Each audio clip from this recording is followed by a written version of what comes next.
Hello Tiens, hello Bangladesh, সবাইকে ধন্যবাদ জানিয়ে আমি আমার বক্তব্য শুরু করলাম। এখন আমি বিশেষ করে যাদের কারণে আজকে আমি এই চায়না দেশটা ভ্রমণ করা এবং কি আমাদের ইন্ডাস্ট্রিয়াল পার্কটা ভ্রমণ করার সুযোগ হয়েছে, তাদেরকে আরও মন থেকে ধন্যবাদ জানাই। বিশেষ করে ধন্যবাদ জানাই আমি যাকে এইসব বিজনেস পুরো হিসাবে মানি মুস্তাফিজুল্লাহ ফাহাদ বসকে, আমাদের বিজনেস মেন্টর, সকলে বিজনেস মেন্টর কাউসার আহমেদ বসকে এবং আমাদের যারা এই ট্যুর নিয়ে সকলের ট্যুরকে অ্যাচিভ করেছে যার প্ল্যানে আমাদের হুমায়ুন কবির সবুজ বসকে। এবং এই চায়নাতে আসলে এত সুন্দর পরিবেশ, এত সুন্দর জায়গা, এটা আসলে না দেখলে কোনোভাবে বোঝানো সম্ভব না।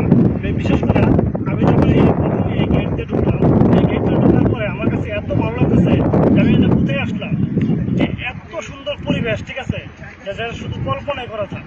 একসময় আমরা চায়না কিছু ছবি দেখলে আমরা এরকম মনে হচ্ছে এত সুন্দর জায়গা, এত সুন্দর জায়গা, কিন্তু আজকে নিজের চোখে দেখলাম প্রত্যেকটা জায়গাতে। যেমন করে আমরা সন্ধ্যার পরে বের হয়েছি, অনেকগুলো জায়গাতে গেছি, বিশেষ করে আমার কাছে মনে হইতেছে যে প্রত্যেকটা জায়গাতে যদি আমি যদি আজীবন থাকতে পারতাম আমার কাছে এই জন্য আমি একটা কথাই বলবো সবাইকে, সবাই মনোযোগ সহকারে বিজনেস করেন, প্ল্যান করেন এবং কি প্রত্যেকটা ব্যক্তির আমি মনে করি এই জায়গাটা আসলে দরকার। কেননা আমাদের নিজেদের ইন্ডাস্ট্রিয়াল পার্ক, আমাদের নিজেদের অফিস,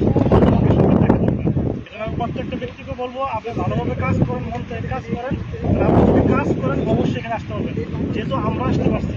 ঠিক আছে, এই জন্য সবাইকে ধন্যবাদ জানিয়ে আমার কথা শেষ করলাম। আসসালামু আলাইকুম।